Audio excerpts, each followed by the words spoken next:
¿Qué tal? Muy buenas tardes. Les saluda el doctor Carlos Cordón. Me acompañan el doctor Danilo Torcelli y el doctor Marco Antonio Peñaloso, ya conocido por muchos de ustedes. Eh, Nos da un gran gusto que estén aquí con nosotros. Veo que hay un gran público, afortunadamente. El día de hoy les vamos a platicar acerca de COVID-19 y problemas tiroideos o los cambios que han podido haber dentro de la glándula tiroides. Bueno, pues con esta plática queremos pues darles una vuelta acerca de qué es lo que ha pasado con esta enfermedad nueva, COVID-19, y pues lo que hemos visto nosotros en el consultorio, eh, siendo sobre todo más específicos en cuanto a la tiroides.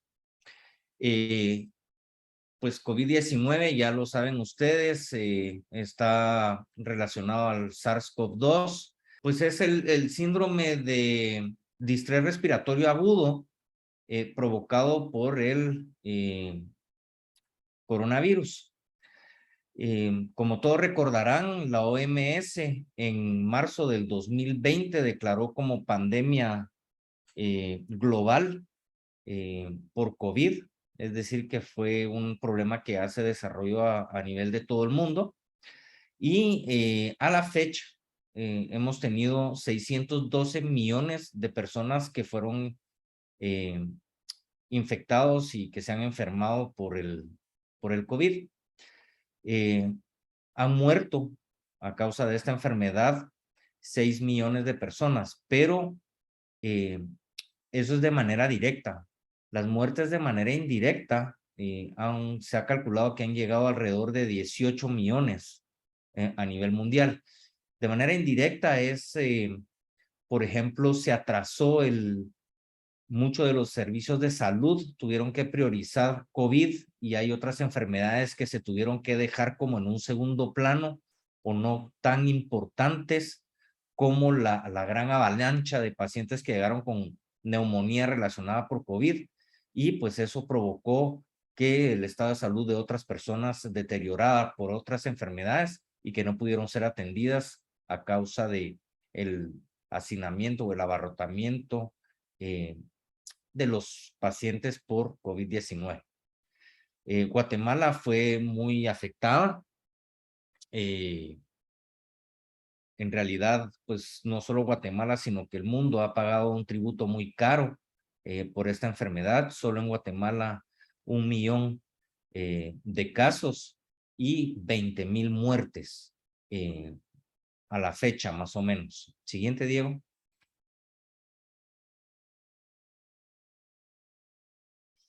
Entonces, pues esto es una enfermedad nueva, no se conocía, inicialmente se pensaba que podía tratarse como de una gripe muy fuerte, luego se vio que era una cuestión pues mucho más seria, no se sabía qué era lo que provocaba esta neumonía, se fue estudiando y se vio también que habían, después de los pacientes que se recuperaron de la infección, pues se vio que eh, se quedaban un buen tiempo con dolores, alteraciones del olfato, un cansancio crónico, trastornos psiquiátricos. ¿Qué fue lo que se llamó como un síndrome post-COVID, que actualmente, pues inicialmente se llamaba como el síndrome de COVID prolongado, pero ahorita lo estamos llamando más como un síndrome post-COVID, que incluye una serie de enfermedades o de trastornos que quedaron luego de la enfermedad y que pueden durar de 3 a 6 meses después de la infección, e inclusive que muchas de las manifestaciones pueden aparecer después. Esta enfermedad del COVID pues afecta muchísimos órganos. Eh, ya saben ustedes que afecta el pulmón, afecta el corazón, pero también afecta la tiroides, afecta los riñones. Y nosotros en la consulta aquí en el Centro de Tiroides y Paratiroides vimos que había un incremento después ya cuando retomamos prácticamente nuestra nueva normalidad, vimos que hubo un incremento muy grande en la consulta por enfermedades tiroideas. ya no era la consulta prácticamente solo de nódulos y de cáncer, que tal vez eso no ha variado mayormente, pero sí mucha gente que se veía muy afectada y que tenía alteradas sus pruebas de función tiroidea. Entonces nos preguntamos qué es lo que está pasando aquí, qué está sucediendo, por qué tenemos estas aumento en el volumen de consultas. Pues obviamente nos pusimos a ver estadísticas y a revisar la literatura, que era lo único que podíamos hacer. Siguiente, Diego, por favor.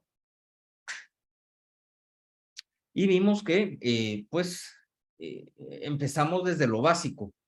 Y obviamente, pues esto es una lectura de literatura médica, la cual vamos a tratar hoy de resumir. Yo les voy a platicar un poquito de las generalidades de lo que vamos a hablar.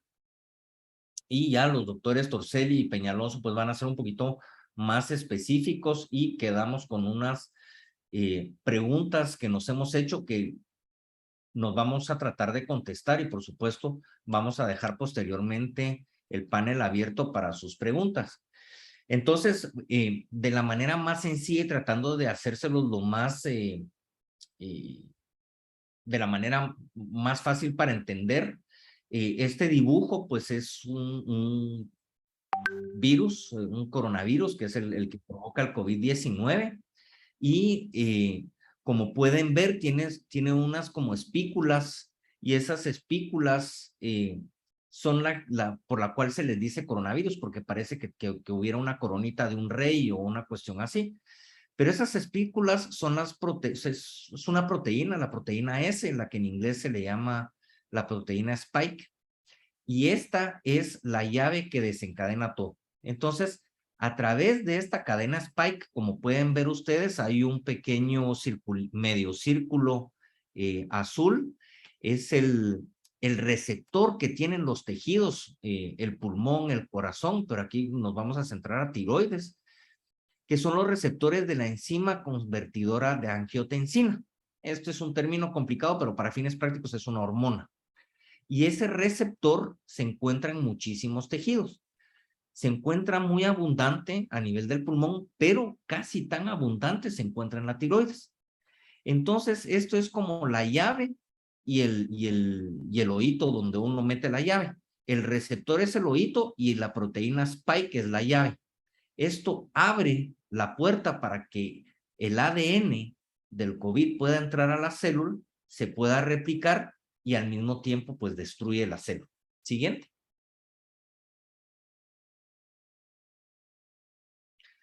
Entonces, ¿qué es lo que pasa? La célula se destruye y se da un fenómeno que se le llamó como una tormenta de citoquinas, que no es exclusiva al COVID. Esta tormenta de citoquinas la pueden presentar varias enfermedades, son muy, pero muy frecuentes con las enfermedades infecciosas, sobre todo virales, pero también se pueden dar con enfermedades autoinmunes. Pero en esta enfermedad propiamente, la del COVID, pues ya vimos que a través de la proteína S o la Spike, esta se acopla o es la llave que permite que el virus entre a la célula. El virus se reproduce dentro de la célula, se mete dentro del ADN de la célula y pues se muere. Entonces, ya la célula muerta pues libera su contenido celular y no sé si recordarán ustedes en la escuela que nos decían pues que teníamos dos tipos de células en la sangre, las células rojas y las células blancas, y las células rojas son los de la hemoglobina, los que llevan el oxígeno, y las células blancas o los glóbulos blancos son como los policías y el soldado del cuerpo, y están revisando y están pasando por la sangre para ver cuáles son los intrusos que están entrando.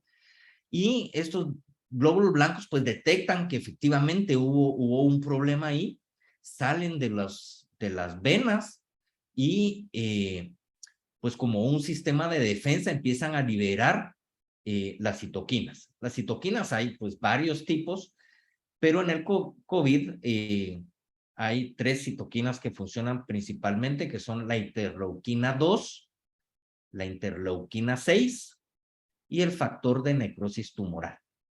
Entonces se liberan estas citoquinas y este es el proceso, un proceso que pues es prácticamente la base de nuestro sistema inmunológico y pues llaman a reclutar a muchísimos actores, empiezan a aparecer muchísimos actores, están los granulocitos, los linfocitos T, los linfocitos B, que en realidad lo que tratan de hacer pues es destruir de alguna manera pues a los intrusos, es como que fuera un país y nos están invadiendo y entonces pues tenemos nuestro ejército y nuestra policía que nos protege de estos intrusos, de estos terroristas que podrían estar invadiendo nuestro territorio. Y pues hacen y promueven lo que es el proceso inflamatorio. Este proceso inflamatorio pues lo tenemos todos, por ejemplo, la persona que se hace una cortadita en un dedo, va a ver que el dedo se pone alrededor de la cortadita rojo, se hincha, duele, se pone caliente, bueno, pues pasa exactamente lo mismo, solo que aquí es multiplicado por 1000, o sea, es un proceso inflamatorio realmente bestial. Entonces tenemos pues fiebre, los vasos sanguíneos se empiezan a adelgazar y como que abrir sus poros para que puedan salir eh, más de estos glóbulos blancos. ¿Y qué es lo que pasa cuando salen todos los glóbulos blancos y el agua o el líquido que hay en la sangre y dentro de los vasos sanguíneos? Pues entonces la sangre se vuelve más espesa y se coagula. Entonces empezamos a tener microcoágulos dentro de los vasos chiquititos y hay muerte de los órganos blancos. Entonces las células o las áreas que son irrigadas por estos vasos, pues se mueren. Y es lo que pasa con el COVID a nivel del pulmón y muchas veces a nivel del corazón.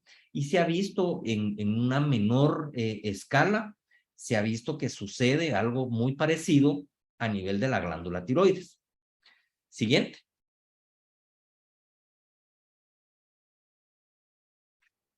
Entonces, cuando nos infectamos en la glándula tiroides, ¿qué es lo que pasa? Y aquí, pues, les quiero explicar un poquitito y de la manera más sencilla. Esto es un poquito más complejo, pero no los quiero confundir y quiero tratar de explicarle qué son las pruebas de función tiroidea y más o menos qué es para que nos podamos entender un poquitito mejor o para que ustedes se lleven a casa más o menos cómo funciona esto. Siguiente, Diego.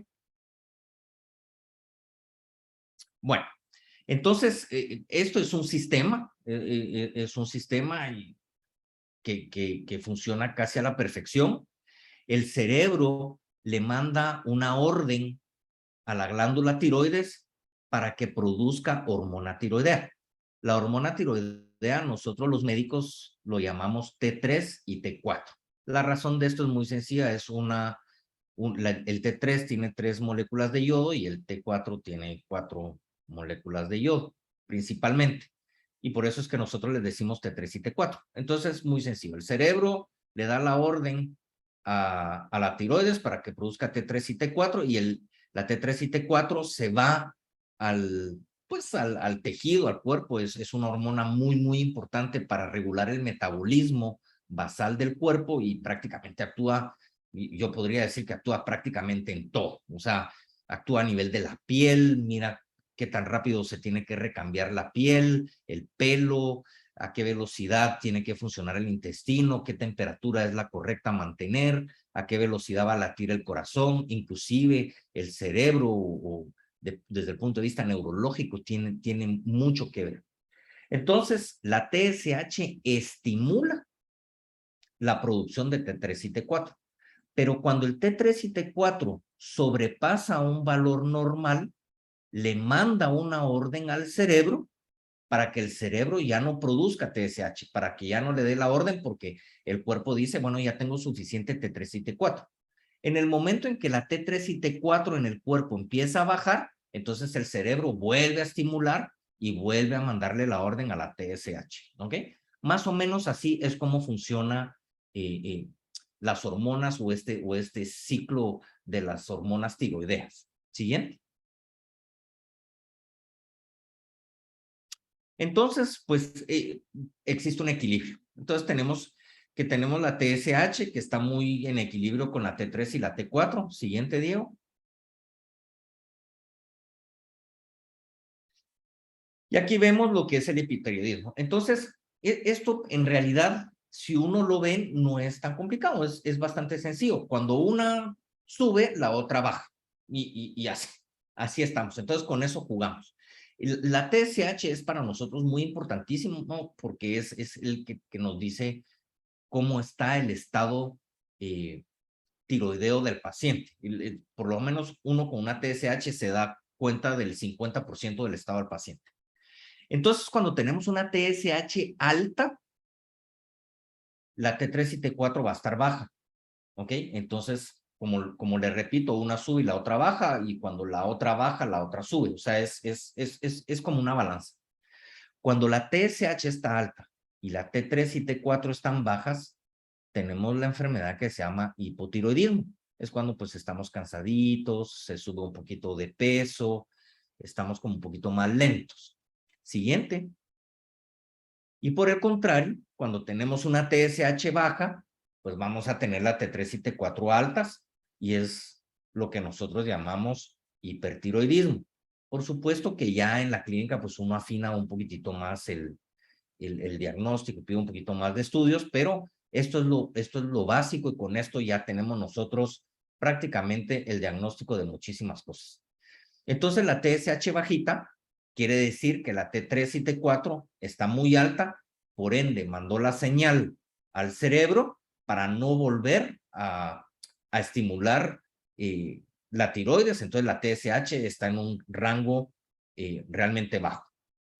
Esto es en general, ¿ok? Y así funciona tanto en estas enfermedades como lo normal. Siguiente. Luego tenemos esta cosita que ya tiene nombre, se llama el síndrome de tiroideo enfermo. Siguiente. Y esto es lo que les quiero explicar ahorita. Ya vimos que el hipotiroidismo es una TSH alta, T3 y T4 baja. El hipertiroidismo es lo contrario. Pero ¿qué pasa cuando los dos están bajos? O cuando uno está bajo normal, pero el otro está realmente bajo. Aquí esto es lo que vemos en los pacientes que están gravemente enfermos, y es lo que se empezó a ver en los pacientes COVID. Vimos que tienen una TSH normal bajo, pero no, la T3 y T4 están francamente bajos. No es lo que nosotros esperamos con lo de la balanza. Entonces, pues se empezaron a hacer la pregunta y encontraron, bueno, si nosotros somos puros y la TSH está normal o ligeramente bajo, pues está eutiroideo, pero en realidad está enfermo, ¿ok? Porque la T3 está baja.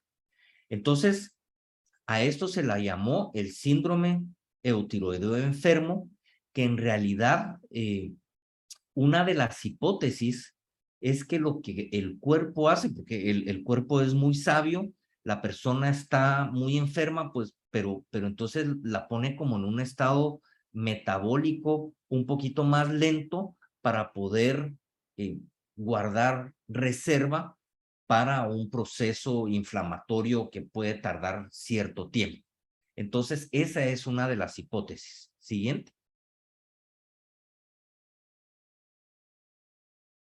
Y bueno, pues obviamente como tenemos estas hipótesis, pues uno quiere demostrarlo, y eso se hace a través de estudios, y uno pues compara. Muchas veces uno va comparando. Entonces, lo que se hizo fue agarrar, estos son estudios muy bonitos que se hicieron eh,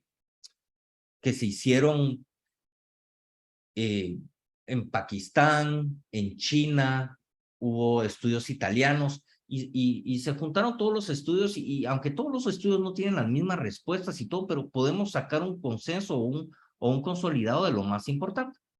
Entonces se agarraron a los pacientes que tenían neumonía por COVID, es decir, que estaban enfermos por COVID y estaban con un problema pulmonar serio, y agarramos pacientes que tenían neumonía, pero que no tenían COVID, y se le empezaron a hacer los estudios de función tiroidea, principalmente el TSH y el T3 y T4. Y nos dimos cuenta que la TSH podía estar normal o ligeramente baja, pero el T3 y T4 estaba francamente bajo. Mientras que en los pacientes no COVID, realmente la TSH estaba normal, el T3 y T4 estaban normal, o sea que no había un cambio tan drástico, a menos que el paciente en ambos lados estuvieran realmente y críticamente enfermos, es decir, pacientes que estaban en riesgo de muerte. Pero lo que sí vimos es que los pacientes que tenían una TSH o que tenían este síndrome eutiroideo enfermo, había una relación con estas citoquinas, especialmente con la interleuquina 6, que cuando se juntaban estas dos cuestiones, pues realmente el pronóstico del paciente era muy mal. Y entonces, pues eso abrió la pauta a muchísimos estudios y a estudiar más lo que es COVID y tiroides. Y pues ahorita le voy a dejar la palabra. Espero que con esto yo les haya podido hacer una pequeña introducción de lo que vamos a hablar posteriormente y nos vamos a ahondar un poquitito más. Y ahorita les voy a dar la palabra al doctor Danilo Tarcelli, que ya se va a ir directamente a lo que es la tiroides y las diferentes patologías que pueden haber o que se pueden encontrar secundarias al COVID. Entonces, Danilo, si me haces el favor, sigues tú con la presentación.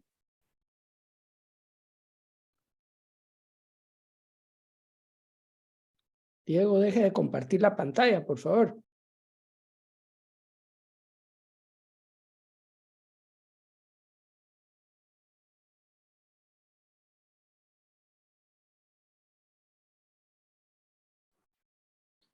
Buenas noches, mucho gusto. Bueno, para continuar con el tema que el doctor pues, agradablemente hizo una muy buena introducción acerca del COVID y cómo es que ve afectando la glándula tiroides. Entonces, los efectos del COVID en la tiroides. Sabemos que el COVID-19 es una infección viral, una de las infecciones virales más letales desde 1918, que fue la influenza o la pandemia española. Actualmente el COVID es responsable de más de 6 millones de muertes hasta el 19 de septiembre del 2022 y afecta varios sistemas, como es el sistema respiratorio, el sistema neurológico, cardiovascular y gastrointestinal. Tiene una alta tasa de contagio, además de tener una alta tasa de morbilidad y mortalidad debido a que tiene una respuesta inmunológica, como dijo el doctor Cordon bastante bien, exagerada. Lo que conocemos hoy en día como una tormenta de citoquinas. Afecta a todas las edades y pacientes principalmente con comorbilidades o con pacientes con enfermedades crónico-degenerativas. Como podemos ver, afecta principalmente a los pacientes mayores de 60 años y en especialmente a aquellos pacientes que padecen de hipertensión, diabetes, enfermedades cardiovasculares, enfermedades respiratorias crónicas, cáncer y otros en su menor porcentaje.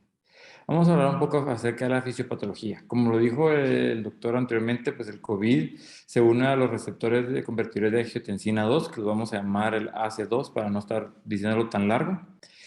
Y estos receptores se presentan en todas las superficies celulares del cuerpo humano. Su mayor expresión es en el intestino, en el corazón, en la glándula tiroides, en los riñones y en los pulmones. Y quiero que nos enfaticemos principalmente en lo que les acabo de decir, que es que estos receptores también los podemos tener en el parénquima de la glándula tiroides. Y como podemos ver en esta pequeña gráfica o dibujo, pues cómo es que se adhiere a los diferentes receptores celulares que tienen este tipo de receptores.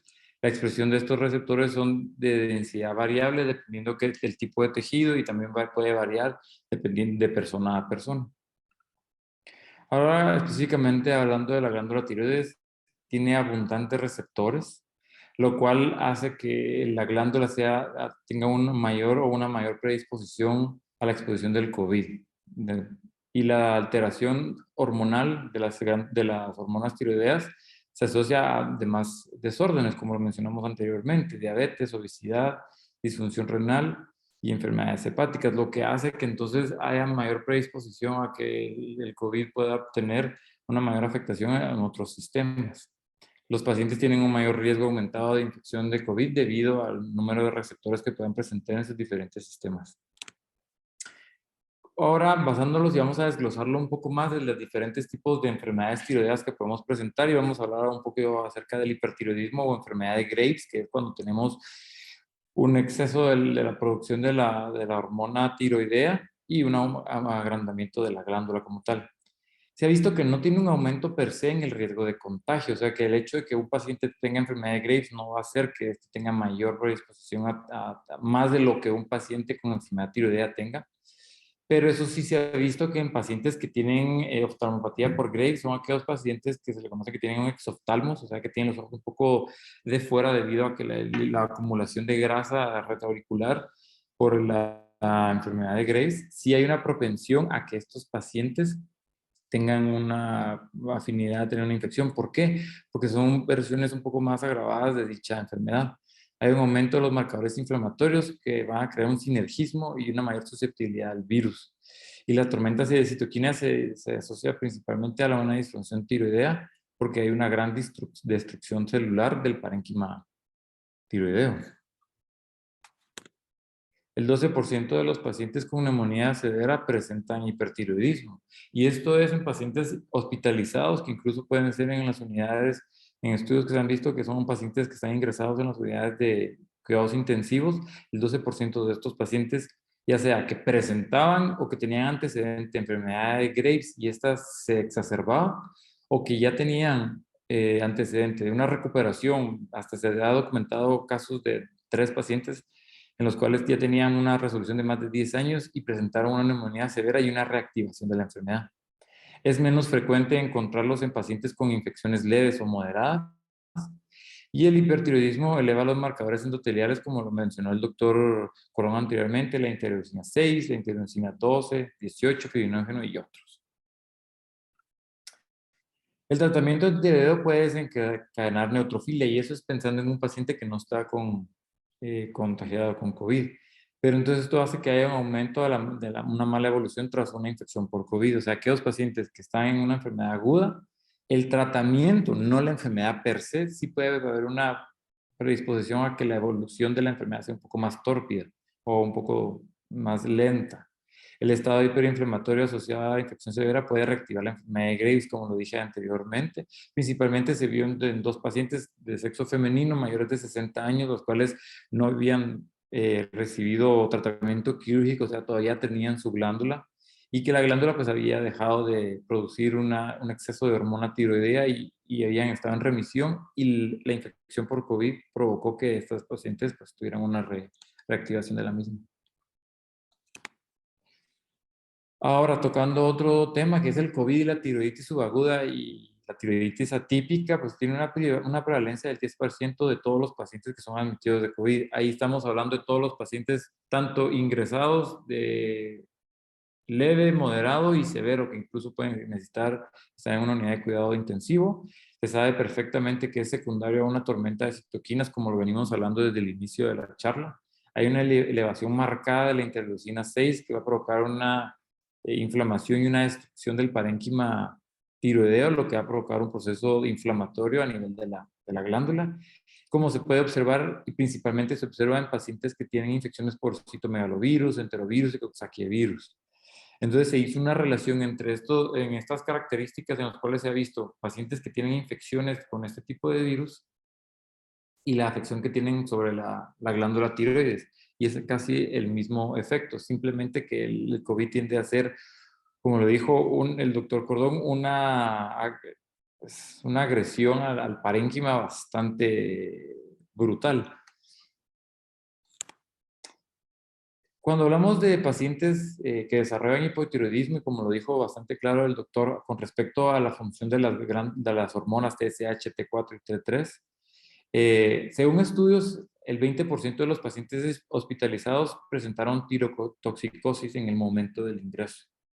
Solamente el 5.2 presentaron hipotiroidismo con laboratorios clásicos de una elevación de la TSH y una disminución de las hormonas T4 y T3. No afecta la evolución del COVID como sucede en algunas otras enfermedades o en infecciones o sepsis. El hipotiroidismo puede persistir después del egreso y se ha documentado que incluso puede pasar hasta 50 días el paciente con efectos del hipotiroidismo y se puede ir relacionado, y hay teorías que hablan acerca que el COVID prolongado en aquellos pacientes que presentan depresión, cansancio, fatiga, varios de los síntomas que pueden presentar se pueden relacionar con hipotiroidismo secundario al COVID, el cual después de más o menos de 50 días comienza a resolver. Hay una marcada elevación de la TSH y una presencia de anticuerpos. ¿Por qué? Porque estamos sabiendo que es una misma afectación de la glándula tiroides por parte de nuestro sistema inmunológico y la presencia de los receptores que anteriormente mencionamos. Y la tiroides de Hashimoto tiene un resultado, tenemos pacientes que van a presentar este tipo de tiroiditis secundario a una tormenta de citoquinas. En conclusión, bueno, según estudios, el 15% de todos los pacientes con COVID tienen alguna alteración tiroidea. El virus interfiere con la morfología y la función de la glándula. Hay un empeoramiento de la enfermedad tiroidea autoinmune, aunque hay algunas teorías que dicen que aquellos pacientes que están bajo tratamiento con esteroides por enfermedad tiroidea autoinmune o alguna enfermedad autoinmune, pues tienen algún beneficio protector, pero es una teoría, es una hipótesis, no es algo que esté bien, tengan buenas bases científicas debido a que es una enfermedad relativamente nueva y estamos viendo que cómo va afectando los diferentes sistemas. La disfunción tiroidea aumenta la susceptibilidad al virus. Las hormonas tiroideas tienen un efecto protector ante la lesión pulmonar, debido a que, como bien se sabe, eso sí lo estaba bien documentado en pacientes que padecen enfermedades de sepsis o algún trastorno que puede llevar al paciente a la unidad de cuidados intensivos, muchos de estos pacientes puedan presentar alteración hormonal. Si uno no lo documenta o no lo diagnostica, la evolución del paciente puede verse afectada.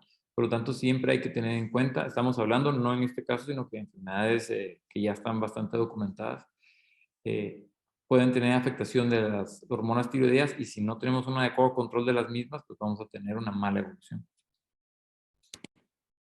La coexistente enfermedad de Graves puede empeorar o incluso en pacientes que tuvieron enfermedad de Graves con una buena resolución pueden tener una reactivación de la misma. El pobre control de las hormonas tiroideas puede aumentar la vulnerabilidad del COVID, o sea, dice que los pacientes que ya tienen diagnóstico de enfermedad tiroidea y que no tienen un adecuado seguimiento o no tienen un tratamiento, entonces sí los vuelve vulnerables y predispone a una infección más severa. Gracias. Muchas gracias, Danilo. Excelente presentación. Vamos a darle la palabra ahora al doctor Marco Antonio Peñalonso, quien nos va a platicar. Hay una pregunta aquí que tal vez la va a poder contestar el doctor Peñalonso con esta plática. El doctor Peñalonso nos va a hablar ahora de cuáles son las afecciones que se dan después del COVID, o sea, como las secuelas o el famoso post-COVID o COVID prolongado, sobre todo a nivel de la tiroides. Doctor Peñalonso, por favor. Muchas gracias, Carlos. Buenas noches a todos. Gracias por confiarnos la confianza de escucharnos. Esperamos no aburrirlos más de la cuenta. Ya el doctor Cordón y el doctor Torcelli nos hablaron un poco sobre cómo llega el virus a la célula y por qué la tiroides es susceptible a ser atacado por el virus.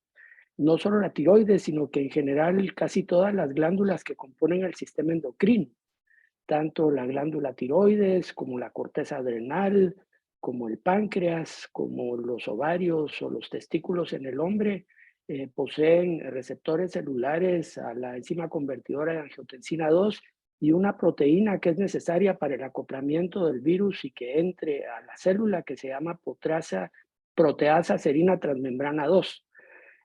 La hipófisis y el hipotálamo, que también son parte del sistema endocrino, poseen muy pocos receptores a angiotensina, a enzima convertidora de angiotensina, pero el endotelio, las células que revisten a las arterias y a las venas que llegan tanto al hipotálamo como a la hipófisis sí son ricas en estos receptores y eso explica por qué puede afectarse el eje.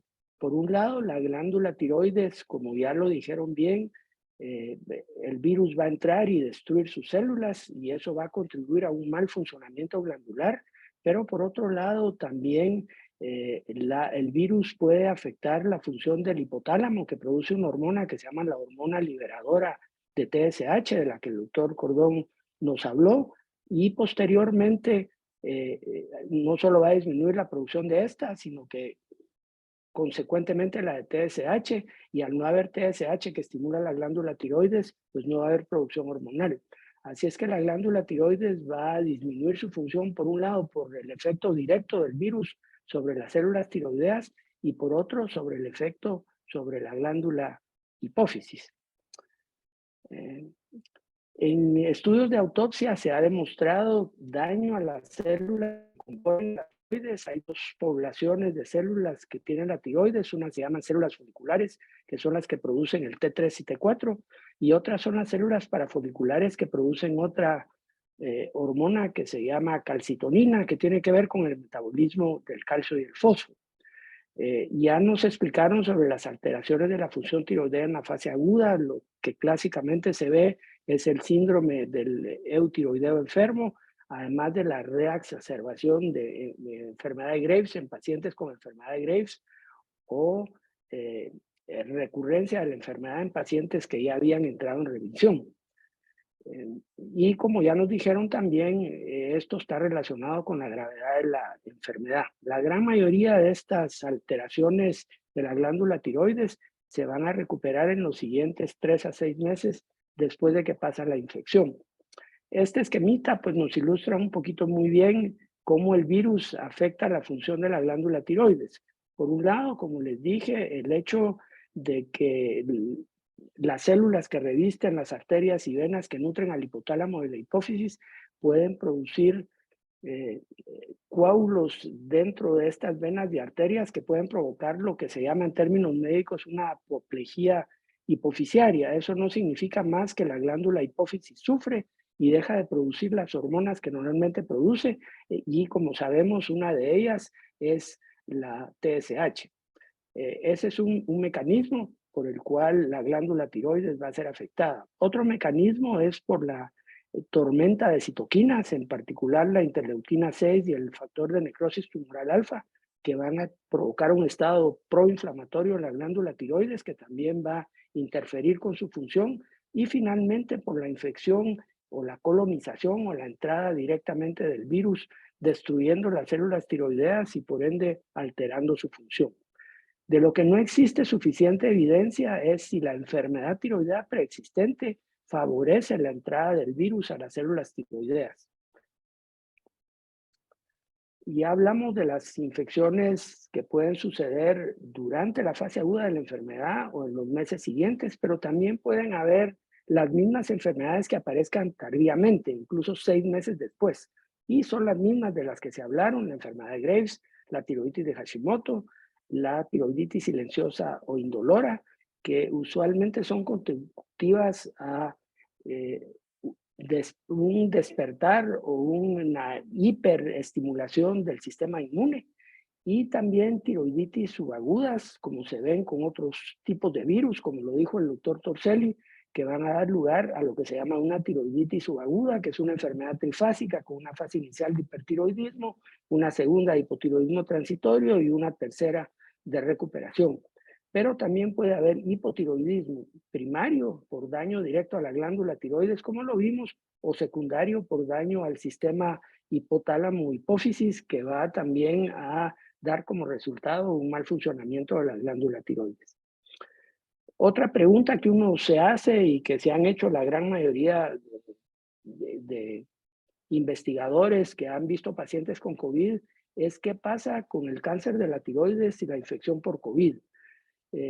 Si tomamos en cuenta que el cáncer es la segunda causa de muerte en todo el mundo y que la obesidad y el cáncer se asocian con un mal pronóstico en pacientes con COVID, y que por otro lado la obesidad también es un factor que aumenta el riesgo de cáncer, y que el cáncer de tiroides es el epítome o el ejemplo clásico de los cánceres favorecidos por la obesidad, pues uno se pregunta qué pasa con los pacientes con cáncer de tiroides que sufren de COVID.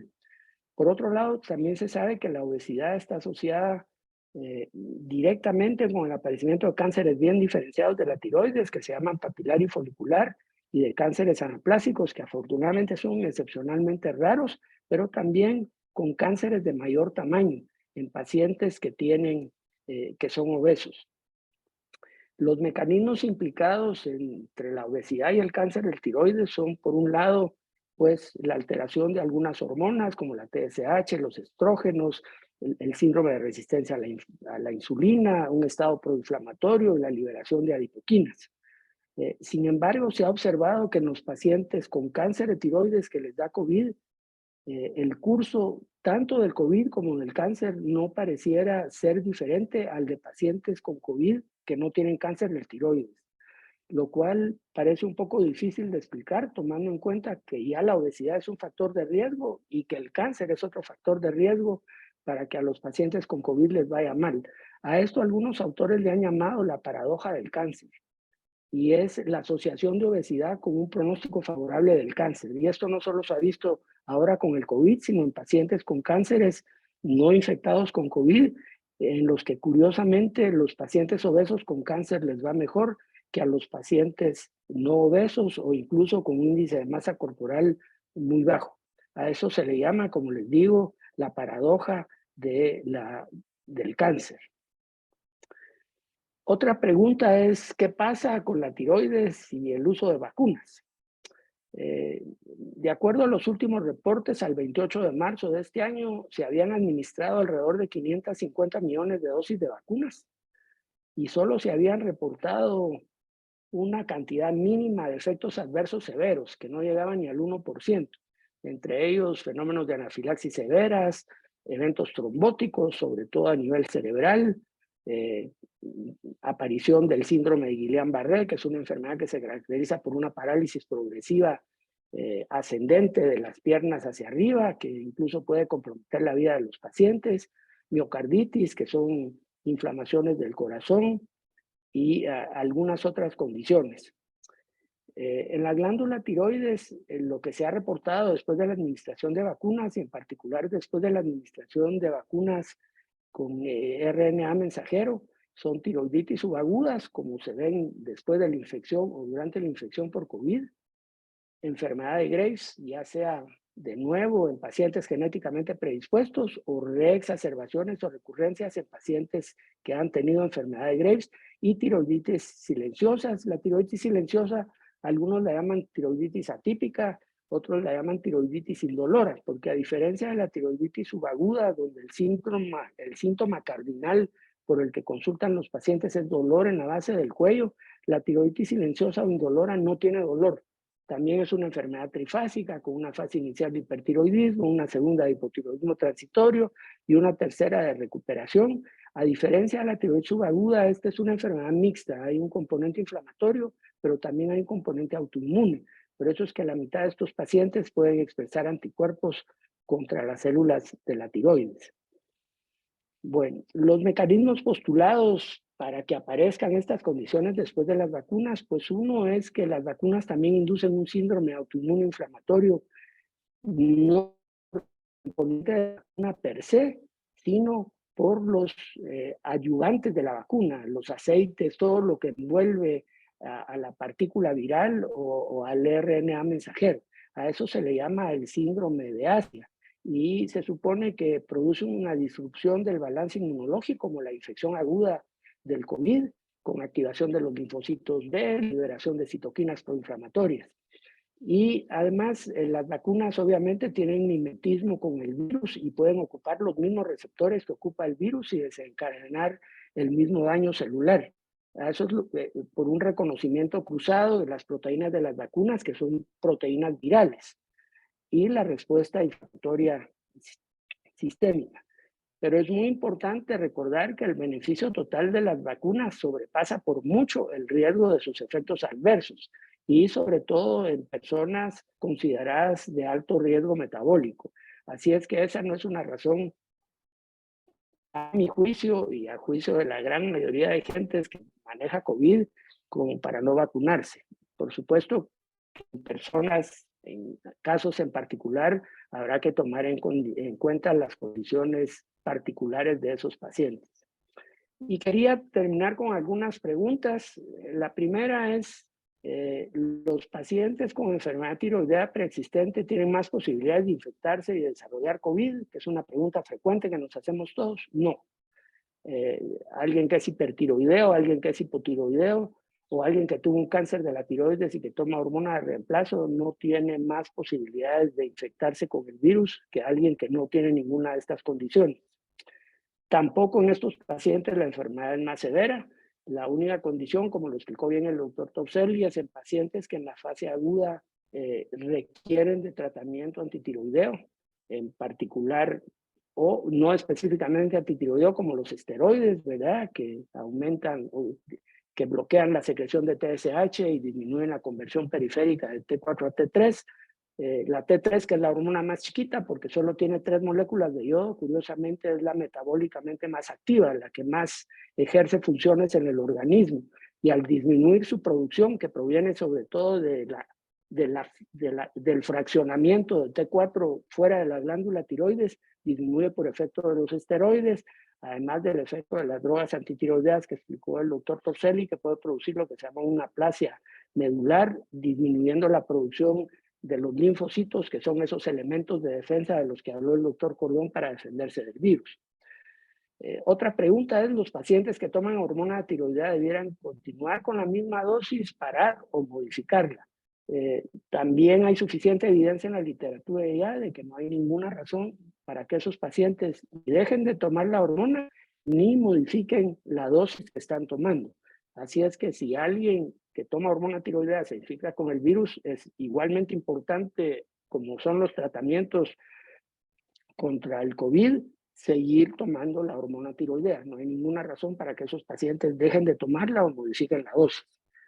Y otra pregunta para la cual todavía no hay respuesta es si el SARS-CoV-2 responsable de la enfermedad de COVID es un virus que a largo plazo va a poder a los que padecieron la enfermedad predisponerlos a tener cáncer. Lo más probable es que no vaya a ser un virus oncogénito como algunos que ya están bien identificados, como el virus del papiloma humano, como el Epstein-Barr, y algunos otros que sí se sabe que son virus que provocan ciertos tipos de cánceres. El argumento en contra de que el SARS-CoV-2 vaya a convertirse o vaya a predisponer a padecer cáncer es que, a diferencia de otros virus que modifican el mensaje para la reproducción de las células, el virus del COVID destruye las células. Así es que eso hace poco probable que vaya a ser un virus que nos predisponga a los que hayan padecido la enfermedad a tener un cáncer posteriormente, pero eso lo responderá el tiempo. Y con esto quiero terminar. Hay algunas preguntas en el chat que con mucho gusto vamos a tratar de responder.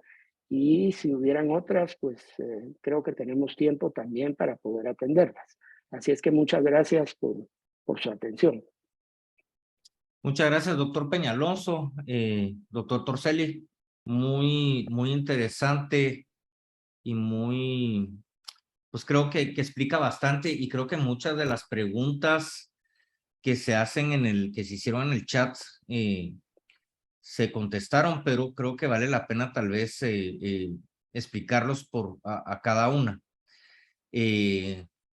Prometí tal vez no contestar todas las preguntas yo, sino que distribuirlas. Pero como yo soy el moderador ahorita, pues voy a contestar la primera. Nos preguntan qué significa T3 y T4 libre. Sí, mire, lo que pasa es que pues hay una T3 y la hormona tiroidea puede estar unida a proteína o estar libre.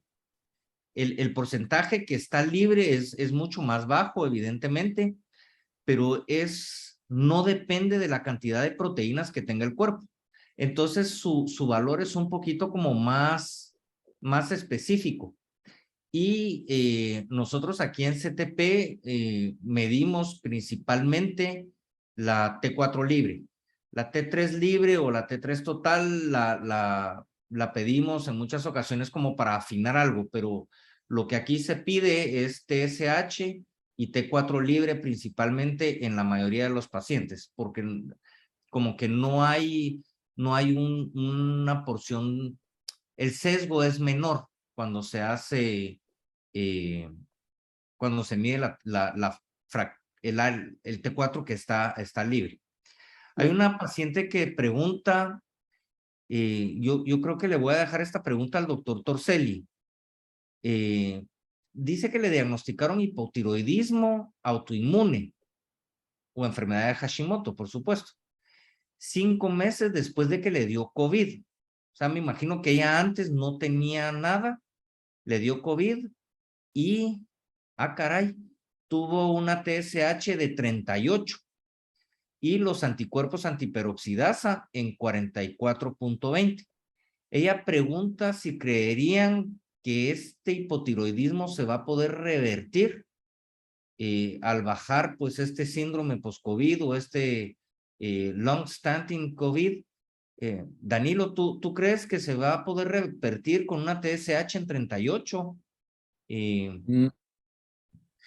O sea, revertir tal vez que la paciente deje de necesitar hormona tiroidea, no, pero que pueda hacer eutiroidea y que después de un tratamiento, después del tratamiento con hormona pueda estar normal, sí. Pero recordemos, como lo dijo el doctor Peñalonso, la evolución natural de la enfermedad de Hashimoto, al final después de una tiroiditis el paciente queda hipotiroideo porque la glándula pues deja de tener una función adecuada. Entonces, no va a poder, o sea, aunque pase el proceso inflamatorio, que como lo pone ahí, ella va a ser dependiente. Ok, muchas gracias. Doctor Peñalonso, el exoftalmos en la enfermedad de Graves, ¿es reversible? Esa es una buena pregunta. La enfermedad de Graves es una enfermedad que se caracteriza básicamente por 3 cosas. Uno es porque la glándula tiroides crece homogénea y difusamente. No hay nódulos, sino que toda la glándula crece.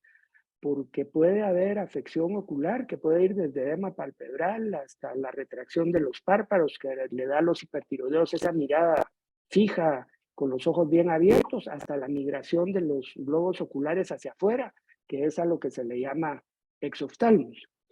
Y el tercer componente de la enfermedad es afección de la piel, que va desde piel húmeda y caliente hasta caída del pelo, que las uñas se vuelvan frágiles y quebradizas, o que incluso puedan personas predispuestas a desarrollar vitiligo. La enfermedad ocular es parte de la enfermedad de Graves, pero se comporta de una manera independiente. Eso quiere decir que aunque uno corrija la sobreproducción de hormonas, ya sea con yodo, con medicinas o con cirugía, la enfermedad ocular va a seguir su curso por su lado y el curso es absolutamente impredecible. Hay obviamente muchas opciones de manejo actualmente para esta enfermedad, pero no hay nada que nos diga si después del COVID la enfermedad progresa, permanece estable o mejora. Muchas gracias, doctor. A este jovencito lo conozco yo. Mi pregunta es, ¿qué seguimiento a corto y largo plazo debería tener un paciente hipotiroideo que se haya contagiado con COVID? Bueno, si él ya era hipotiroideo previo al COVID, pues yo creo que no va a haber mayores cambios. Unas pruebas de función tiroidea únicamente para saber que el paciente está eutiroideo y que no necesita adecuar la dosis. Si es un hipotiroideo debutante después del COVID, pues sí, va a requerir primero afinar un poquito el diagnóstico con anticuerpos, sobre todo con los anticuerpos antiperoxidasa o los antimicrosomales, porque estos son también predictor, si estos van a ser predictores si el paciente va a quedar hipotiroideo de por vida o si puede haber un chance de que se revierta. Entonces, yo creo que para fines prácticos, si el paciente es hipotiroideo de nuevo, se van a tener que hacer varios, pero no cada 15 días ni cada mes, sino que varias pruebas para poder adecuar bien la dosis correctamente y luego pues unos pruebas de función tiroidea 1 o 2 veces al año únicamente para estar tranquilos de que el paciente está eutiroideo. Para el doctor Torselli, con esta información, con la información que tenemos ahorita, ¿ustedes creen que toda persona, después de tener una infección por COVID, deberían de realizarse un estudio de pruebas tiroideas como rutina? ¿Qué piensa, doctor Torcel? Vamos a dividirlo en dos. Si el paciente tiene antecedente de enfermedad tiroidea preexistente antes del COVID, o si es un paciente que no tiene ningún antecedente de enfermedad tiroidea. Si el paciente tiene enfermedad preexistente, como lo dijo el doctor Cordón, pues sí, un seguimiento rutinario. Incluso en pacientes, hay estudios que hablan acerca en pacientes que desarrollaron enfermedad de Graves antes del COVID, ellos deben de tener un seguimiento un poco más cercano porque puede haber una alteración en la producción hormonal y que puedan necesitar un reajuste de los antitiroideos. Los artículos, porque no hay guía, sino que los artículos mencionan que se debe de hacer pruebas tiroideas en aquellos pacientes que tengan síntomas, que puedan tener lo que se le conoce como el COVID prolongado, que puedan tener fatiga, depresión, cansancio, algunos síntomas que se puedan relacionar con hipotiroidismo. Pero si lo vemos puristamente, la mayoría de los pacientes a los 50 días resuelven. Entonces, hacer pruebas tiroideas en ese lapso, creo que no. Si el paciente presenta después de unas 6 a 8 semanas, persiste con sintomatología así, pues valdría la pena determinar si el paciente desarrolló un hipotiroidismo secundario al COVID y que vaya a meditar tratamiento. Pero cuando estamos hablando en las primeras etapas de la recuperación, no.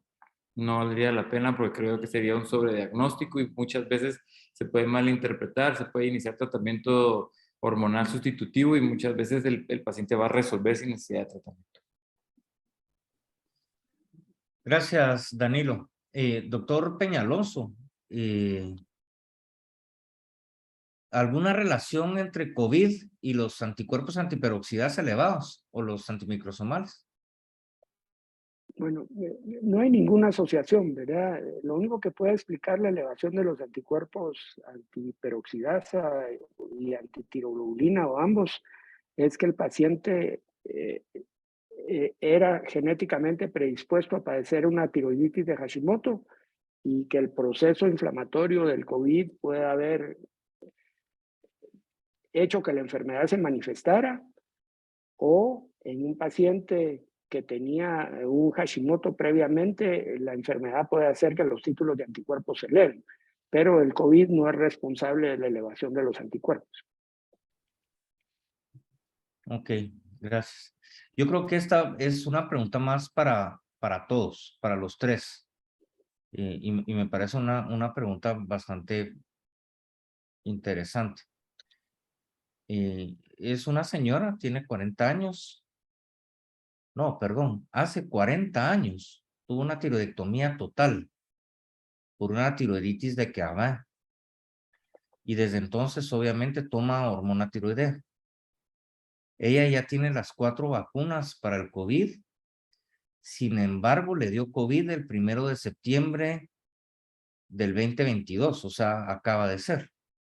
Ya está negativa, pero se siente sumamente cansada.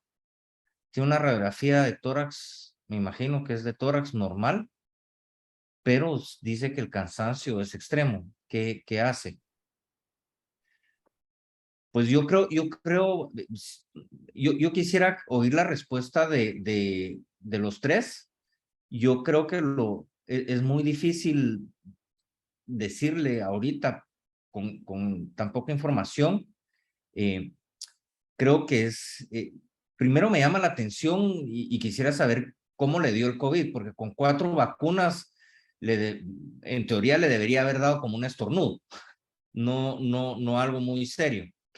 Es ya conocido el cansancio post-COVID, que puede tardar un buen tiempo, inclusive con dolor osteomuscular, pero yo sí creo que debería de consultar con su médico y hacerse una serie de exámenes, inclusive no solamente pruebas de función tiroidea, sino que también hacerse otro tipo de examen, una glicemia, por ejemplo, si la radiografía de tórax es normal.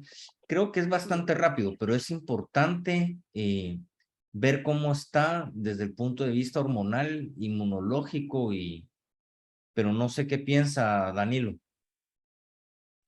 Igual, que creo que con la información estamos un poco cortos para poderle aventar. Lo que habría que hacer es hacer más estudios, evaluarle, hacer un examen físico, porque con solo lo que nos comentó nos quedamos un poquito cortos de información. Creo yo que habría que evaluarla y pedir más estudios complementarios para determinar cuál es la causa.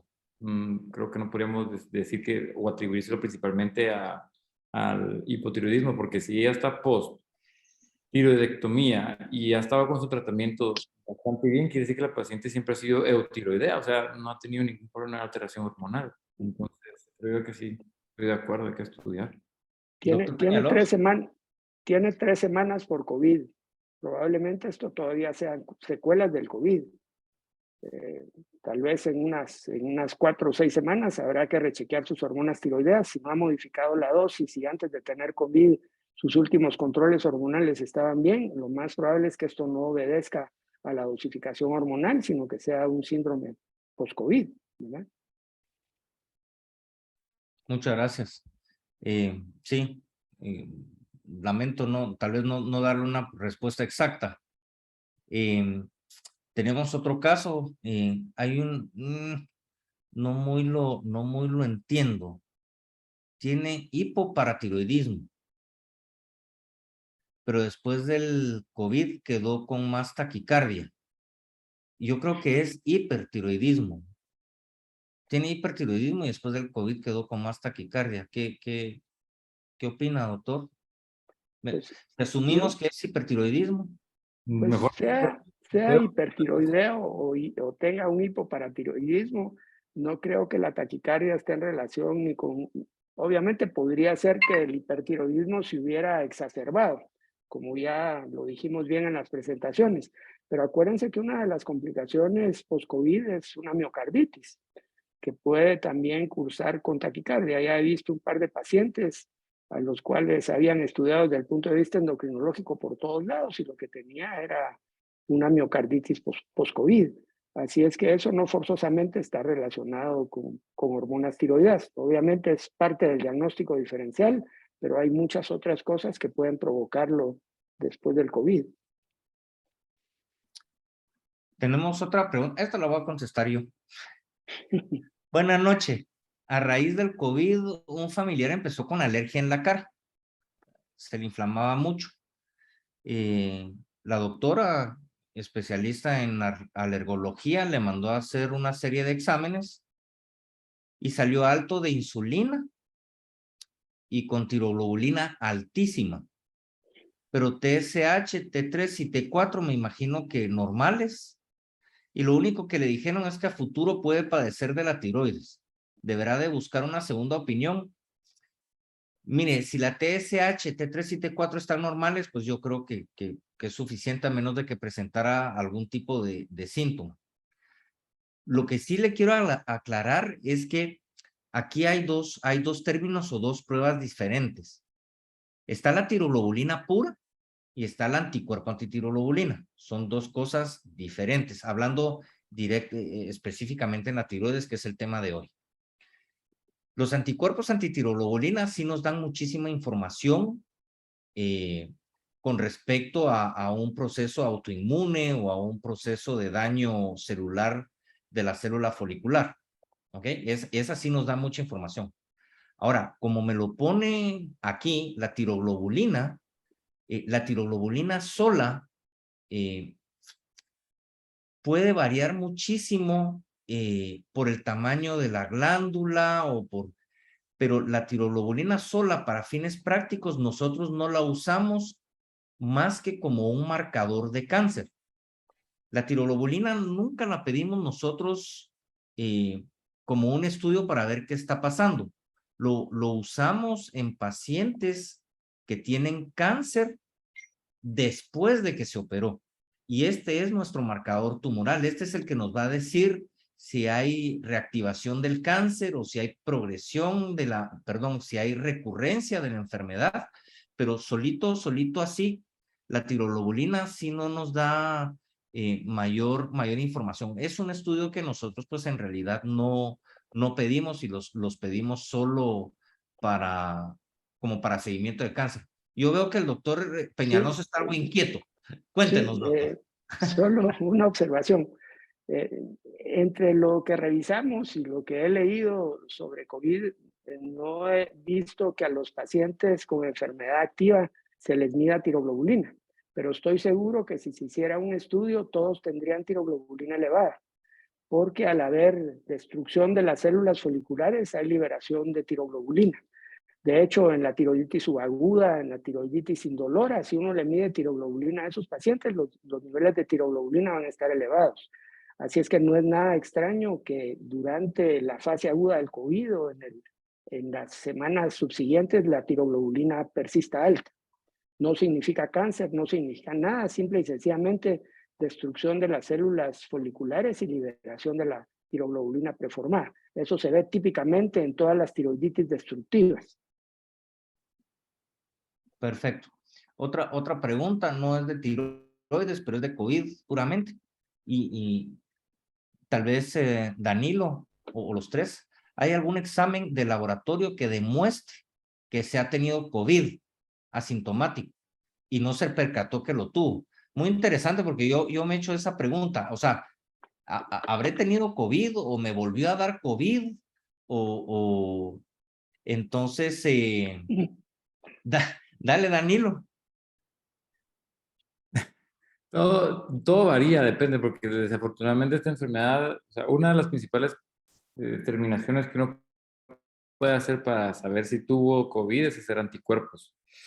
El problema es que hay veces que algunos pacientes no generan anticuerpos. Hay un número bajo de pacientes que no van a generar anticuerpos y a pesar de que no han tenido síntomas, no saben si tuvieron COVID, se hacen anticuerpos y salen negativos, se cree que no tuvo COVID, pero puede ser que no hayan generado anticuerpos. Hay pacientes incluso que han sido vacunados y que tienen 2 dosis y que no han generado anticuerpos.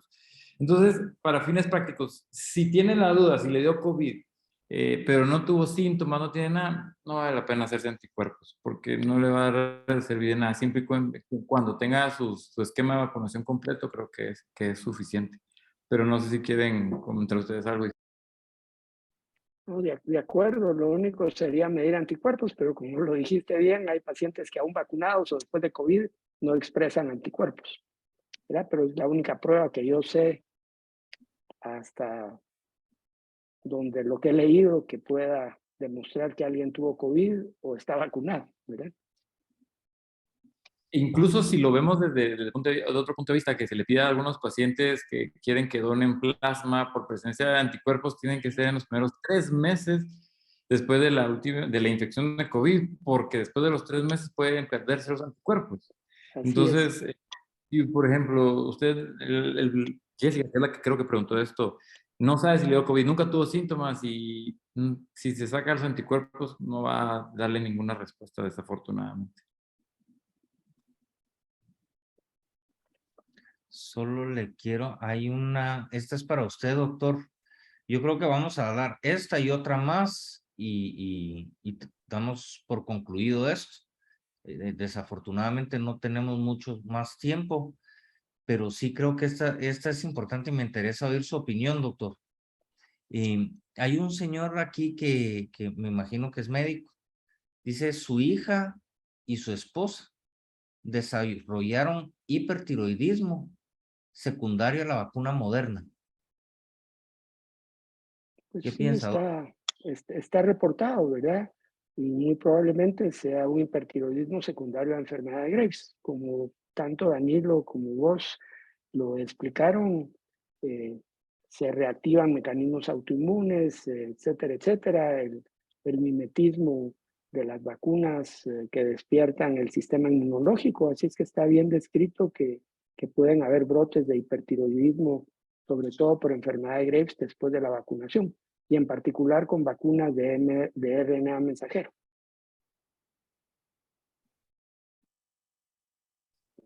Ok, aquí había visto yo una pregunta aquí. La perdí. Doctor, la que preguntó acerca de hipoparatiroidismo, efectivamente lo volvió a escribir y dice, sí, es hipoparatiroidismo, no hipertiroidismo.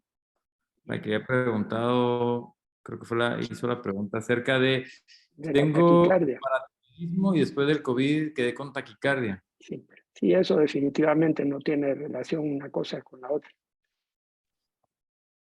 Ok. Pero había una pregunta que había visto aquí. Bueno, una que sea propiamente de COVID.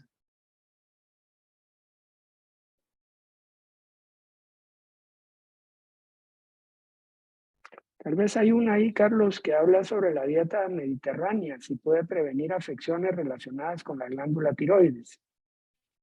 Hasta donde yo Ah, sí. sé, hasta donde yo sé, no, ¿verdad?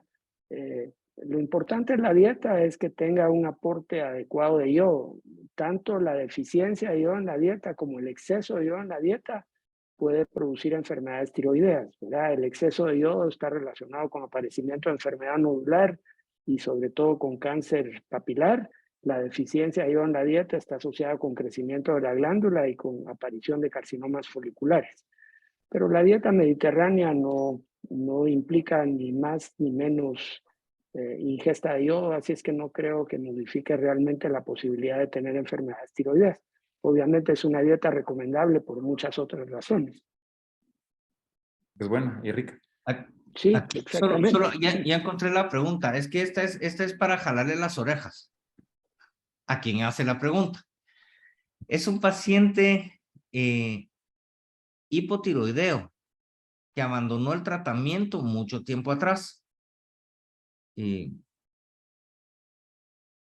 Muy probablemente no lo necesitaba o tuvo estaría en la fase hipotiroidea de una tiroiditis subaguda, porque si no, sí estaría muy enfermita.